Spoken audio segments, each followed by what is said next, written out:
5, 4, 3, 2, 1.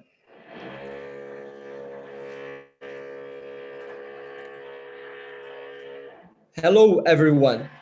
Welcome to the 18th International Conference on Artificial Intelligence and Law.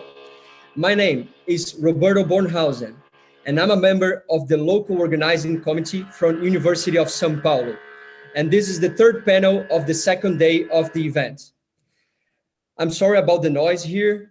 We have this online conference with real problems. But first, I would like to present our sponsors of this panel. So first, I would like to present our platinum sponsor, Jus Brasil, which is currently the #1 law and government website worldwide with 28 million unique users each month that make high-value legal information super easy and quick to access, thus saving its users time and providing substance for their case strategies and insights.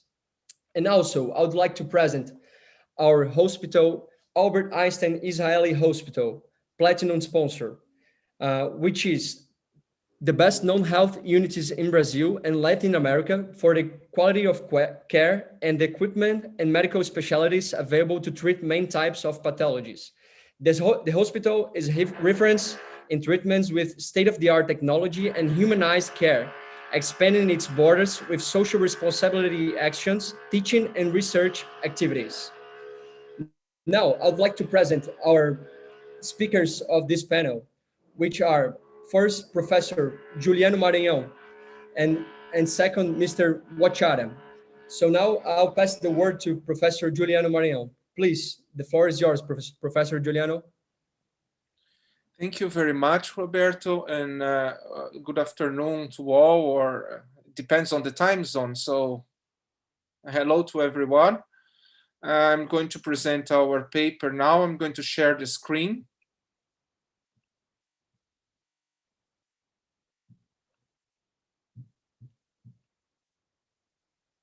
Is it visible for everybody?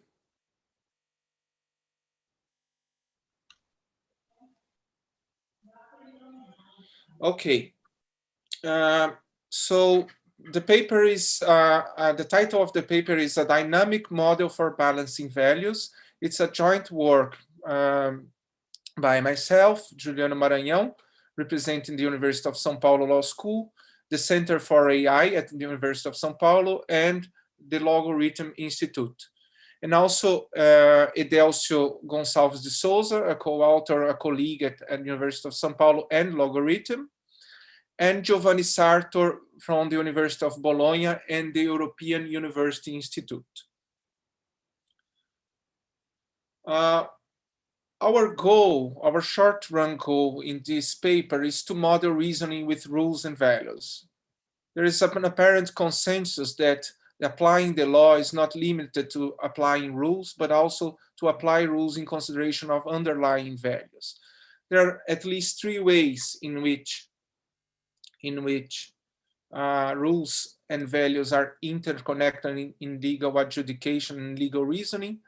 The first one is that values are a critical framework for assessing the merits of positive laws. That is, values are used as an assessment to the extent to which the rules meet some standards of justice and fairness, and therefore this may affect the validity of rules. There are different legal theories to approach what is the particular relation between law and morality and with respect to the validity of rules. The second way that values are relevant in the application of rules is it regards interpretation. So in interpretation, when the interpreter selects alternative meanings to legal terms, it considers underlying values and teleology, that is, the extent to which the rule, the meaning which is ascribed to the rule, better promotes or demotes relevant values of the community. And the third way in which values and rules are interrelated is regards the proportionality reasoning in constitutional and in human rights assessment. That is, if there is an infringement of constitutional right, this infringement is assessed with respect to advantages regarding other constitutional rights and fundamental rights and values, and it's assessed if there is a better trade-off in this conflict between constitutional values. So also here there is a choice between the underlying morality, public policies, or fundamental rights, which are relevant for the application of rules.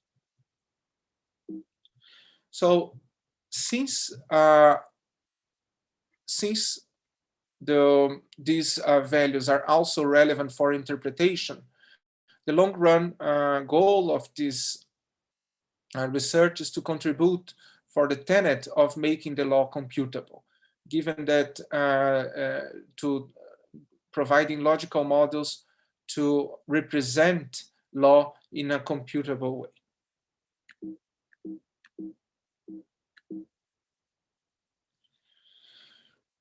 So this research is connected with, is a continuum with respect to previous research. The first one presented at ICAIL 2017, where we discussed a logical architecture for dynamic of legal interpretation. We were concerned with the interplay between changing rules and changing meaning ascription and changing values which are underlying those rules.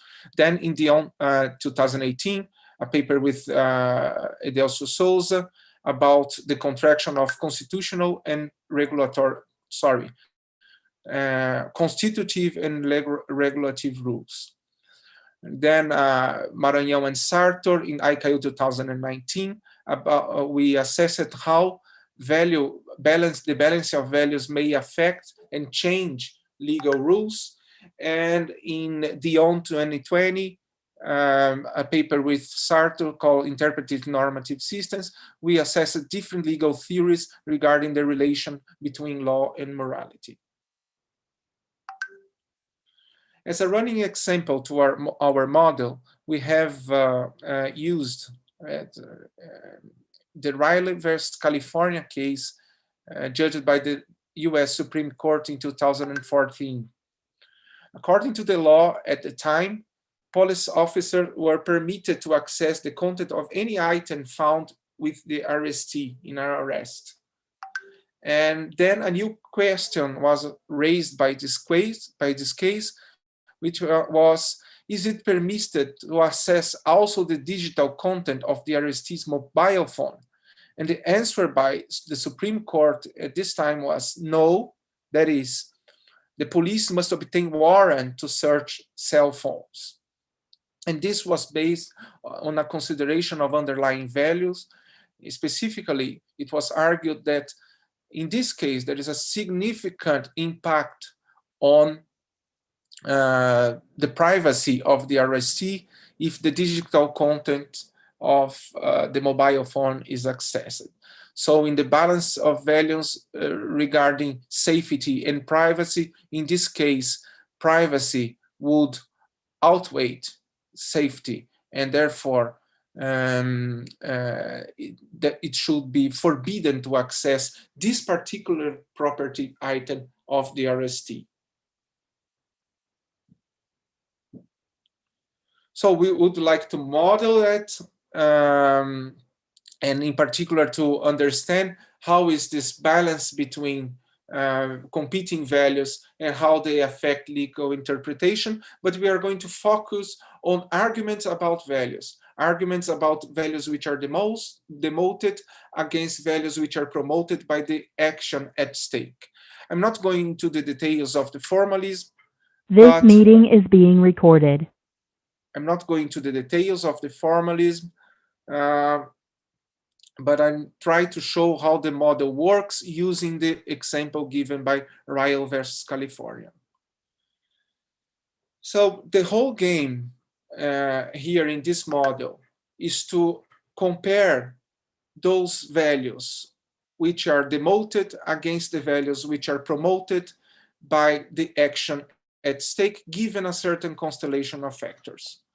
So we divide the values which are relevant within those which are demoted and those which are promoted, and use an impact function to assess whether the action impacts the demotion or the promotion of a given value, and also use factors that may intensify or attenuate the impact of such values.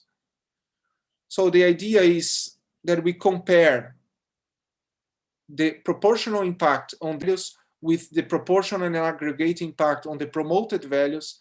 And if the demoted values beat the promoted values, then we have a reason to forbid the action at stake. Otherwise, we have a reason, if the promoted values are stronger than the demoted values, then we have, or equal to the demoted values, we have a reason to permit the action given that constellation of factors.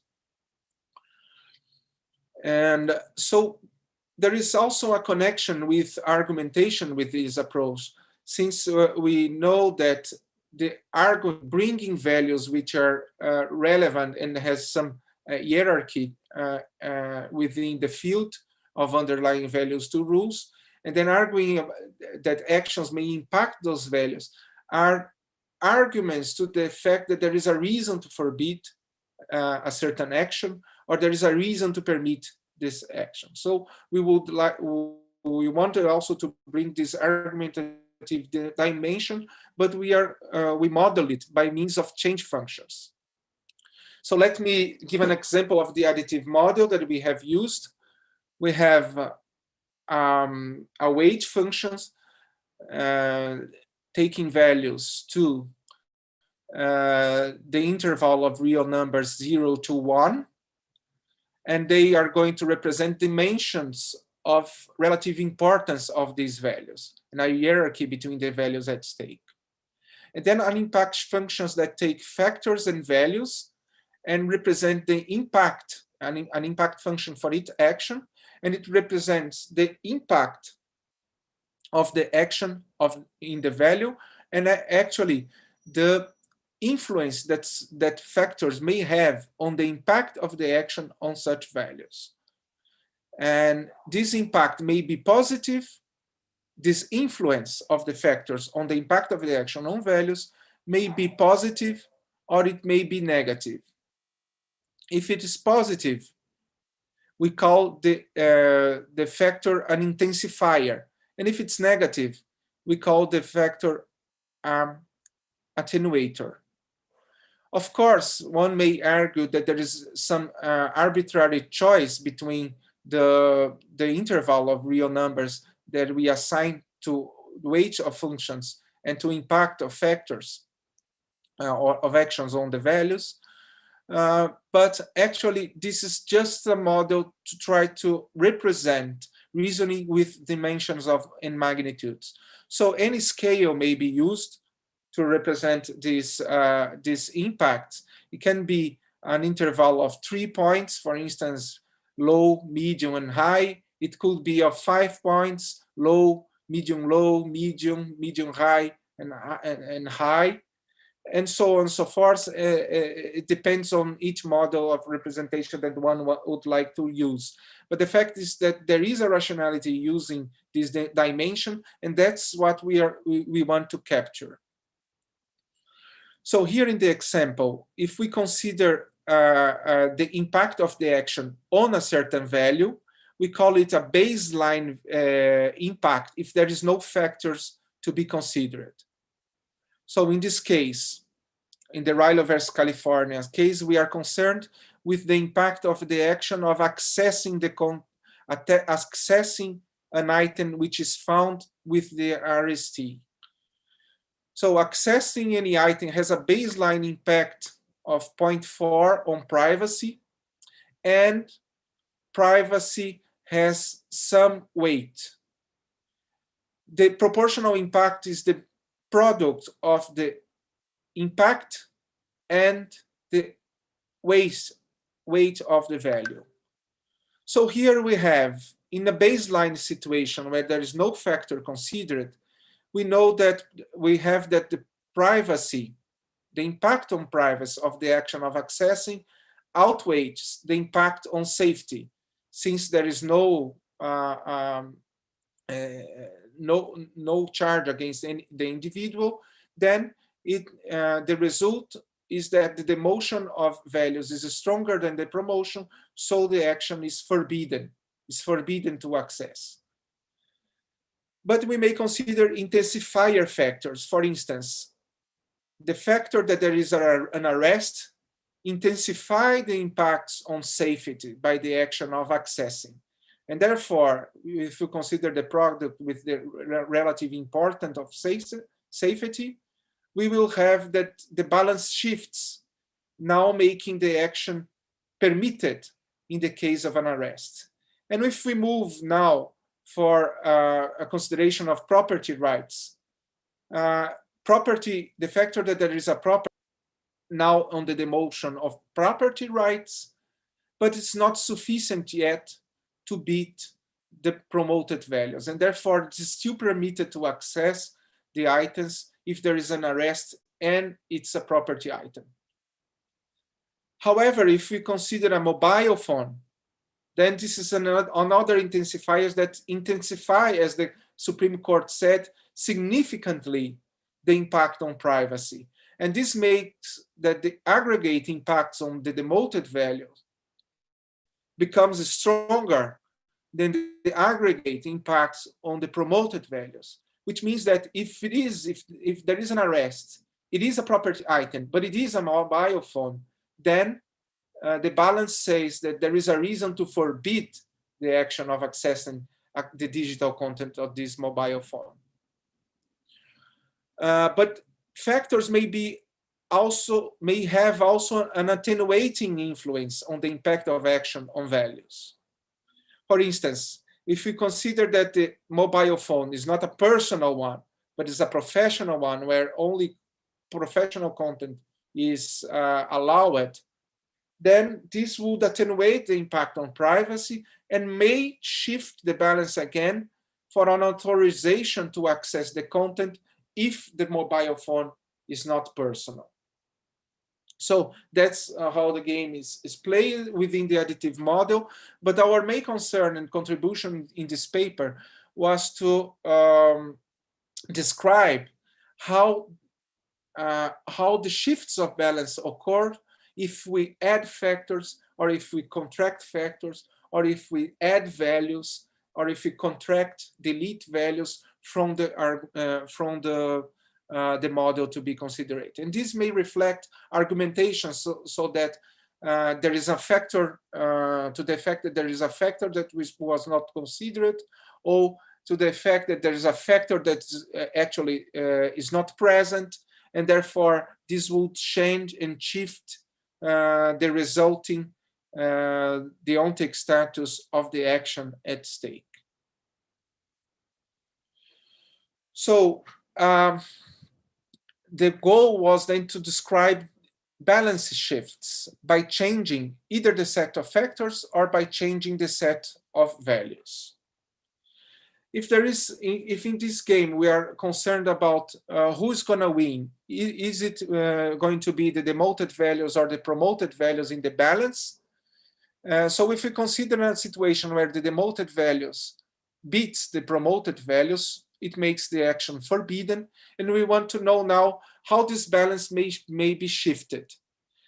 There are two ways, basically, in which this value may be shifted by the addition of new factors. It may be a strengthening of the opponent, that is, a strengthening of the promoted values, and we may strengthen the opponent by adding intensifying factors to it. We called it a factor rebutting expansion function. Rebutting because it looks like a rebutting in structural argumentation, since we're going to come with a new opponent to the argument and strengthen the opponent. So for factor rebutting expansion function, you add factors which intensify the impact of the action on the promoted values. But it may be an undercutting if we weaken the winner. And we do that by adding attenuating factors. Now, we also may shift the balance by contraction, by deleting some factors. So if we delete factors which attenuate the impact of the action on the promoted values, we have a factor rebooting contraction function, because we are deleting attenuators of the opponent. So we make the opponent stronger. But we may also delete intensifiers of the winner, so we may weaken the winner. This would be the case of a factor undercutting contraction function. So let me show how this could work in the example. Suppose we have this previous argument position, and then we have as values promoted privacy and values demoted privacy and promoted safety. And now we are going to add a new factor by a rebooting expansion function.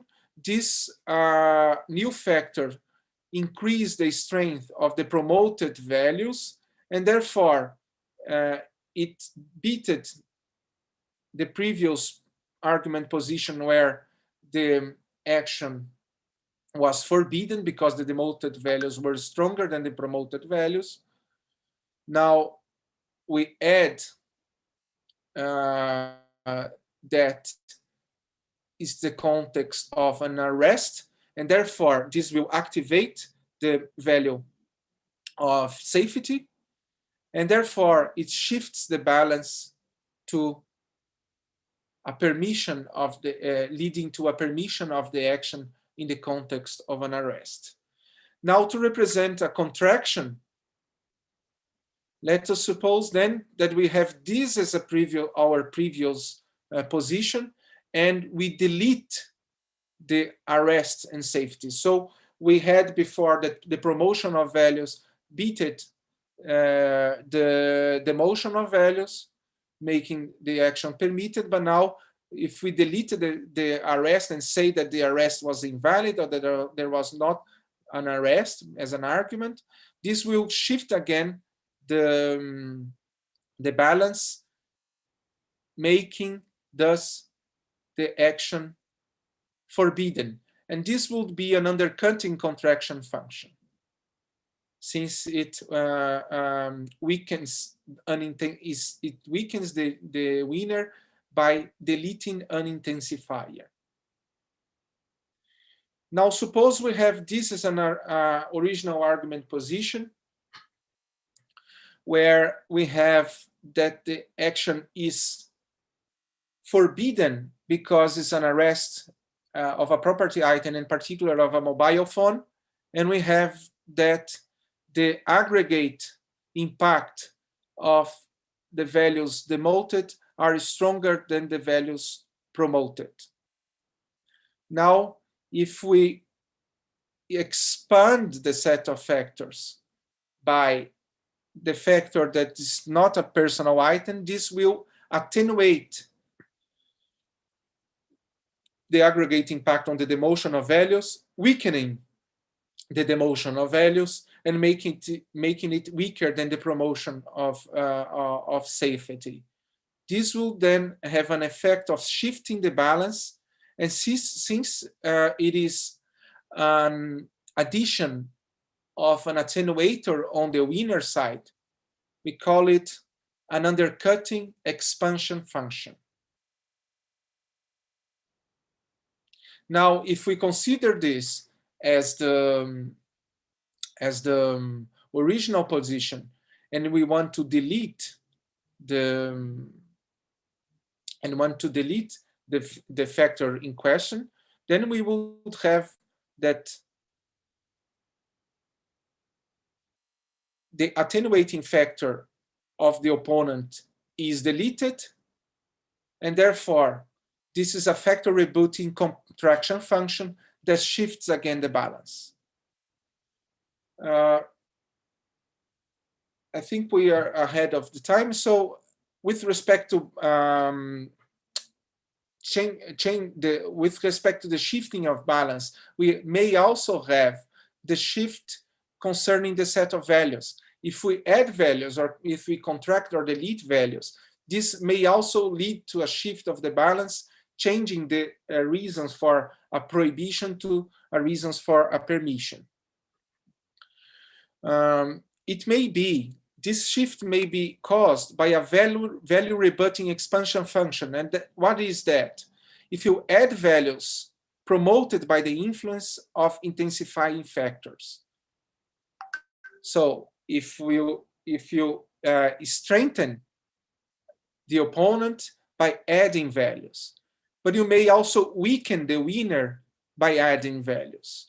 And this will be a value undercutting expansion function.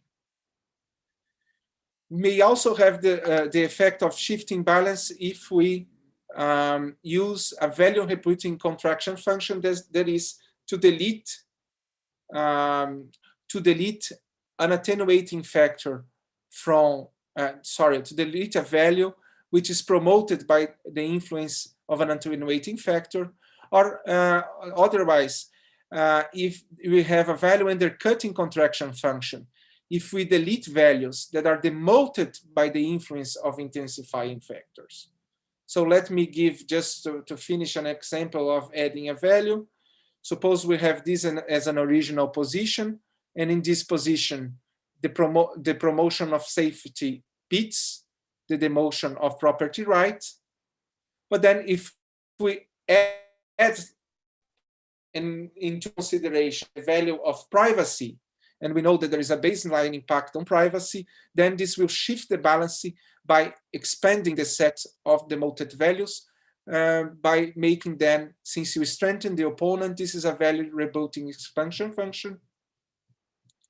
And you may have an undercutting contraction function when you delete the corresponding value.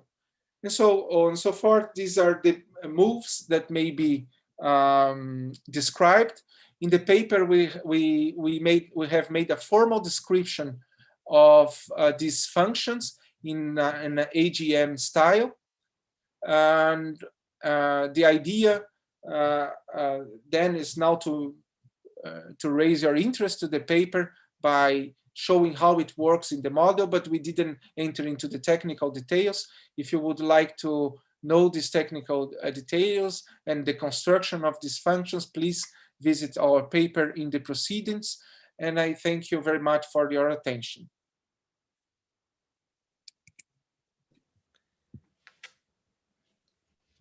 Professor Juliano, thank you very much for your paper, your presentation. Now, I would like to pose a question from the audience. Mr. Rafael Saravalli has the following question to your paper. How could this model proposed by you represent analog reasoning? Well, it is possible to represent analogy in this model. For instance, if you have, let us see that it's forbidden to, sexual abuse is forbidden, but it is permitted in the case of a pregnancy which is a resultant.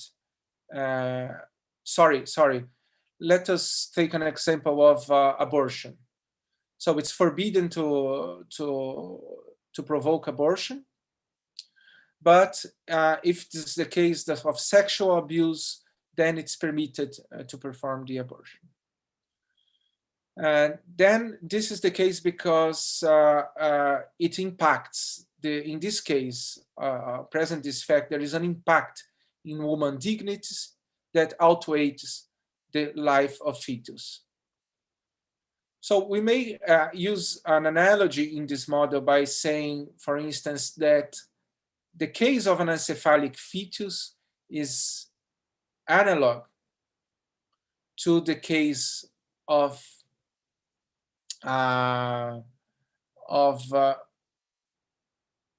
sexual abuse, because carrying the pregnancy in this case means significant suffering for the pregnant.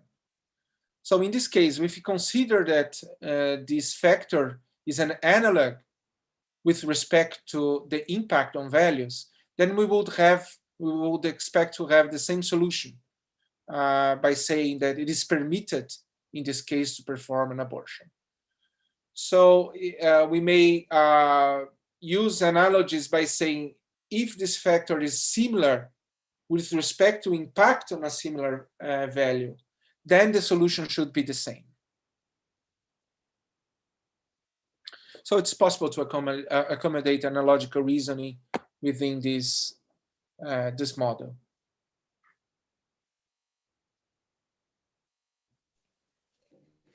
Thank you very much, Professor Giuliano. Now you have the floor for 1 minute for final words. No, just like to invite you again to read the paper, and we still are investigating this issue. One of our goals is in future work to explore situations where we compare different actions, because this model is applying to one action at a time. So all the functions are indexed to a particularly given action, but now we would like to compare different actions in terms of their impact on aggregate impact on values. So thank you very much.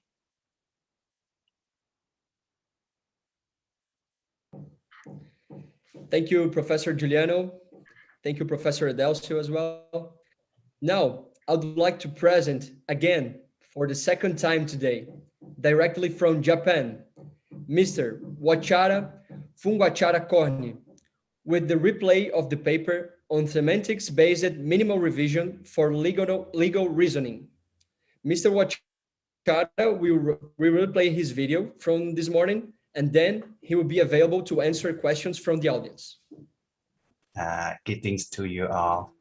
So this work is a work that I worked with Assistant Professor Kane Jishima and Professor Ken Sato, and we are from IAAIL and Sokendai in Tokyo, Japan.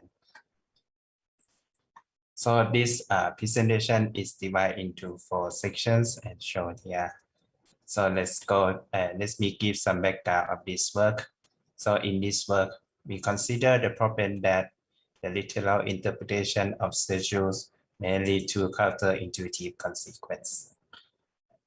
Which are the counterintuitive consequences are the consequences that do not meet the social expectation and the consequence occurs since the social expectation is evolved or exceptional cases happen unexpectedly in real life. So this kind of consequence cause absurdity, strange behaviors, or leads to public interest if the consequence were not properly handled. So judges, especially in high courts, may handle this kind of consequence by considering the exceptional situation of the case and make the legal judgment known as the case law that divides the interpretation of the statute to handle the exceptional situation. So in this work, we consider minimal revision, which is one common criterion from the standard revision theory. We reset it to adjust theories as little as possible. So minimal revision can be divided into 2 main types. The first type, as we call syntax-based minimal revision, is to keep the set of rules as close as possible to the original one. So this type of minimal revision is independent from the facts of the case. And the second type is a semantics-based minimal revision, which is to minimize the change of the set of conclusions obtained from the theory. So this type of minimal revision depends on the facts of the case, since different facts give different sets of conclusions. So although the syntax-based minimal revision is benefit from the independence of the facts of the case, we argue that the semantics-based is more preferable in legal listening. Since legal listening is a hybrid listening between rule-based listening and case-based listening. So therefore, we propose here one kind of semantic-based minimal revision called a dominant-based minimal revision. So this solves some problems in attempting to develop a semantic-based minimal revision. So let me give some settings of this work. So in this work, we consider a normal logic program also known as a log program for representing the schedule as its many previous works. So a normal logic program hereafter a program in short is a set of rules in the form of head, if, the bodies, where the body is divided into two parts. The first part is the positive body, and the second part is the negative body containing the negations, where the negations here, it shall be interpreted as negation as failure. So in civil litigation, a judge would make correspondence between factual situation in the case and factual concept in schedules. Then the judge would conclude a legal decision based on the schedules. So to reflect this civil litigation, we determine propositions into two types. The first type is rule proposition, and the second type is fact proposition. So the fact domain is a set of all fact propositions in the language, and the case is a subset of the fact domain. So we define the fact base and the rule base as shown, and we get that the answer set is the set of conclusion from the union of the fact base FB with a rule base RB. So this represents the literal interpretation of the statute, which is represented as RB when applying in a particular case that's represented by FB. So we denote a proposition P is in the answer set of FB union RB by FB union RB derives P.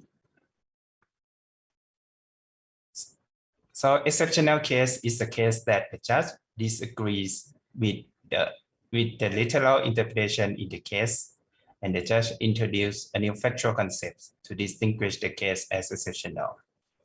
So we formalize the agree and disagree as follows, saying that FB1, the fact that FB1 union with the rule base RB1 agrees with the fact that FB2 union with the rule base RB2 on some proposition P if is derived in the same they derive in the same manner, or they do not derive P in the same manner. So otherwise we say that if B1 union RB1 disagrees with B2 union RB2 on P. So now we can formalize a counterintuitive consequence resolution task, or CCR task in short, which is the tuple of RB, FBE, and P, where RB is a rule-based representing statutes, and FBE is a fact-based representing exceptional case, which contain at least one new fact proposition not occurring in RB. So P is a rule proposition representing the considered counterintuitive consequence. And we call some rule-based RB prime is as a resolution to the CCR task if FBE union RB prime disagrees with FBE union RB on P. So this implies the counterintuitive consequence is resolved, the P1. So let's state with the example. Let the fact domain be the set of ABC, and this is the simple rule base of P if A, Q if P if Q, Q if A, Q and Q if B. So suppose P here is a counterintuitive consequence, and we apply this exceptional from applying this rule base in an exceptional case represented by the set of AC. Then we get that there are many resolutions to this CCR task. One is to add the exception not R in the first rule like this, and then we add the rule R if C. And then the second way is to add not R in the second rule, and we add the rule R if C. both are the resolution to the CCR task. So we use the concept of a coupled in digital debugging to specify which rule should be an exception, which is not to be put in. So for example, we say that RB2 aims to resolve the coupled P because it adds in not R in the supporting rule of P, while RB3 it aims to resolve coupled Q since it's added in the supporting rule of Q. So we consist this kind of semantics of a rule base and the semantics minimarization. So we consider semantics of a rule base RB as a set of all pairs between the possible fact base FB and the answer set of FB union RB. So for example, this is RB1 and RB2 from previous slides. So we get this kind of possible fact base that interpolate from the fact domain of ABC. And then we have the answer set of corresponding to the rule base RB1 and the rule base RB2 as shown here. So we get that the symmetric difference of this answer set would contain R if the fact base contains C, because the new rule is R if C. Therefore, we have R in all such fact base, and the set of C, the set of AC, the set of BC, and the fact base of ABC. So to eliminate this kind of effect, we consider partial symmetric difference with respect to some set. So as per the set of P here. So we create the intersection between the given set and the symmetric difference. Then we get that there are three rows.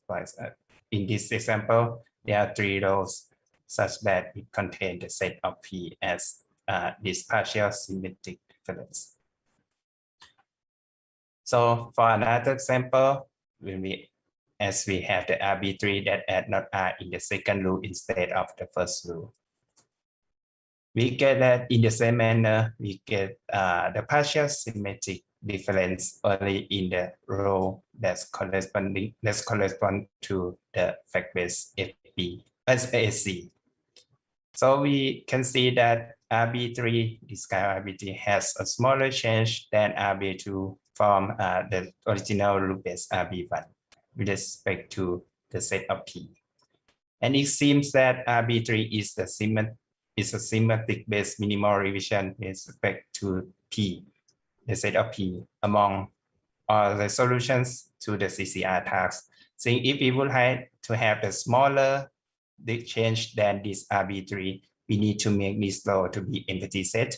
But to make such thing, it make that it's not a resolution to the exceptional case of AC anymore. So we can consider RB3 as a semantic base, it seems.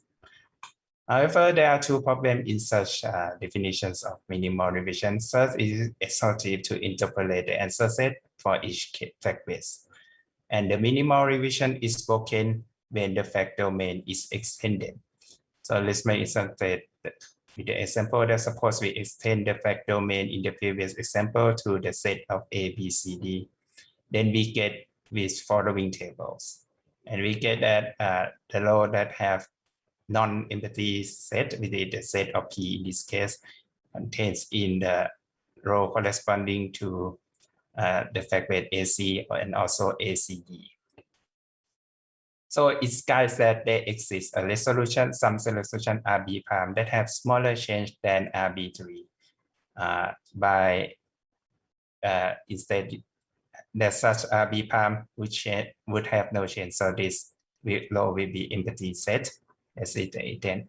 However, we consider such resolution RB prime to be too specific because we need to change two times. The first one is to change corresponding to AC, and we need to reverse back in the fact base ACD. So to solve this problem, we consider that each fact base has a corresponding specific rule base and dominant rule base with respect to the considered constraints. So we say some subset SR of ARB is of whole root base RB is specific to the fact base FB with respect to the whole root base RB and on position P.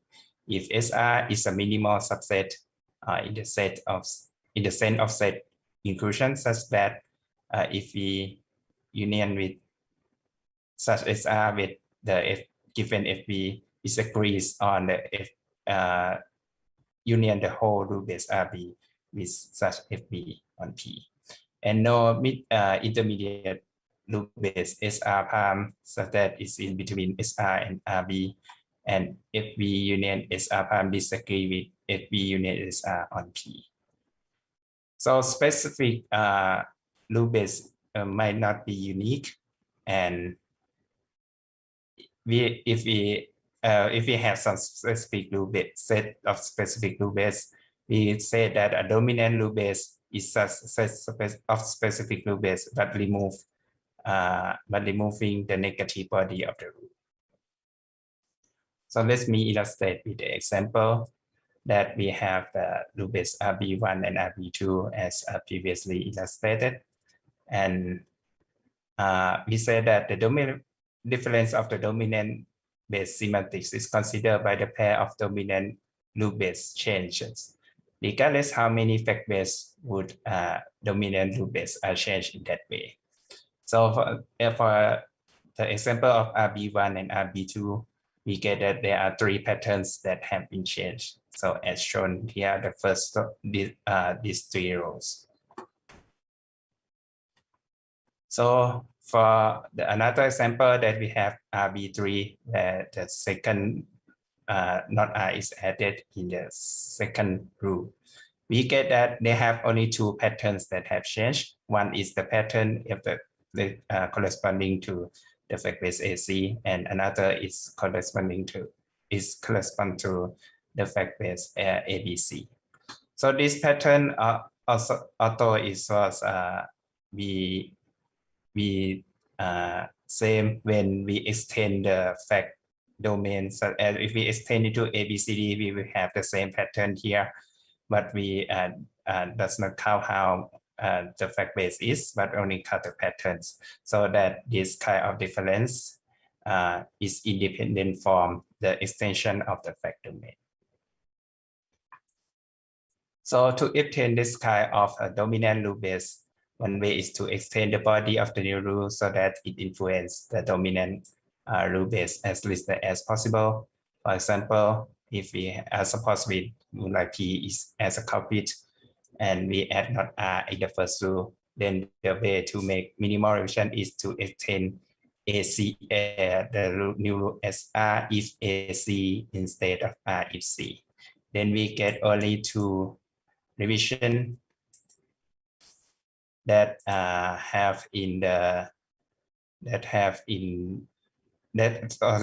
only 2 changes that in the rows.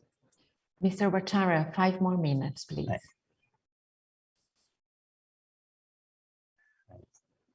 So given a CCR task, let me illustrate with the working example that given a CCR task of JRB1, JRB1, which is the rule base that represent Japanese Civil Code Article 612, and this talk about the cancellation of the lease contract due to the subleasing without permission, and this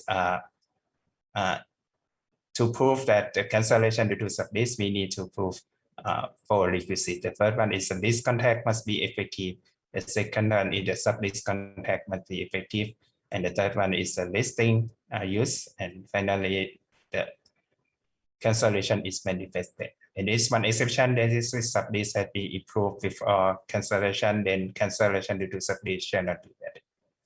So this effective contract has one rule R2, but the effective sublease contract suppose that there are 2 rules R3 and R4.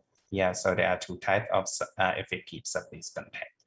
And this one exception rule also is about the approval of sublease here in R5.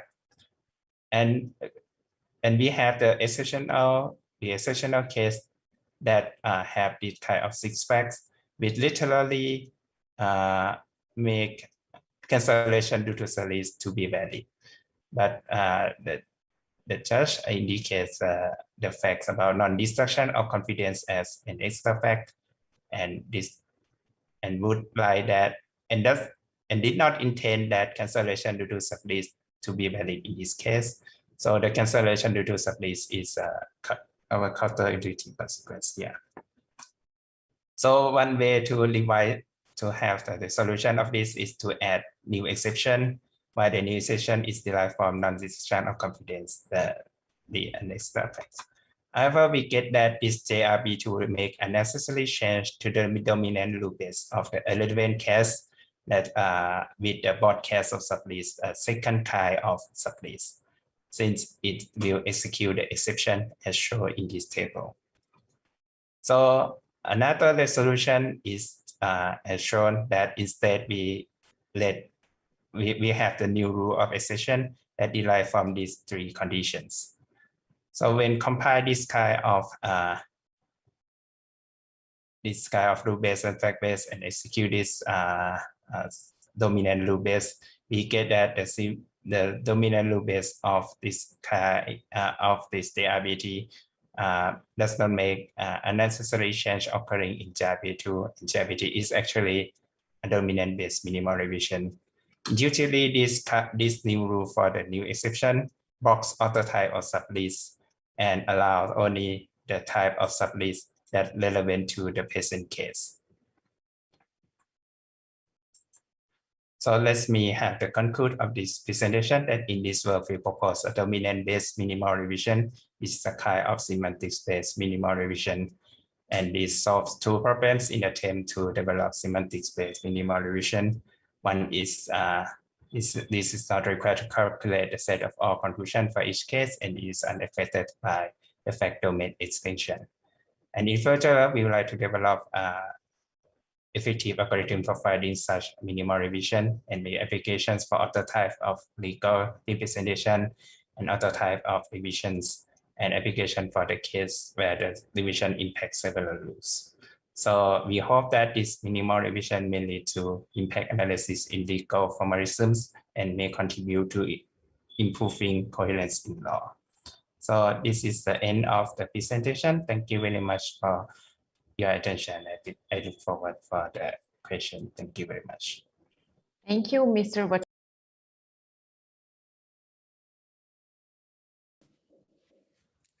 Mr. Wachara, thank you very much for your replay. Now we have a few questions from the audience, okay? The first one from Mrs. Judith Garcia. How can we define a counterintuitive consequence? Right. Thank you very much for the questions. So in this setting, in this work, we consider the setting called the legal debugging, which we assume that a legal listening system derives consequence from the literal interpretation, and user works as an oracle query of an unknown set of intended interpretation, and we determine a counterintuitive consequence is a consequence in the symmetric difference between consequence of literal interpretation from the system and the consequence of the intended interpretation from the user. So that is the brief definition of counterintuitive consequence. And we call such thing legal debugging because we make iterations to ask the user whether the related consequence are counterintuitive consequence. And this is how we determine the things that are called the culprit, which is the root, which we determine as a root of the counterintuitive consequence, and that we put the exception in. So this is the definitions of counterintuitive consequence and the culprit. Thank you very much. Thank you very much, Mr. Wachara. Now, are you able to answer a second question? Yes, so I have the second question about Can you read it for us, or would you like me to read for you? So the second question that I have is, does the model proposed in the paper consider only counterintuitive consequence that arise from the literal interpretation of the rules, and also those that arise from other methods of legal interpretation? So if the answer is negative, is it possible to build a model capable of considering other methods of legal interpretation? So thank you very much for the question. It's interesting. First, we assume that the system, although we assume that the system represents a literal interpretation of the rules, but that is the primary presumption. However, if the user represent the system as any, it can represent the system in any application, any kind of interpretation, so that such interpretation that reflects from the system, it shall be determined as one that we would like to say that it is original interpretation, and the difference between intended one from the user and the one that obtained from the system is counted in this kind of counterintuitive consequences. So this is one way to formalize this kind of interpretation that we have, although it's not a literal interpretation, but it's one that has been represented in the as a rule base, and the one that we have intended in interpretation in the user's mind.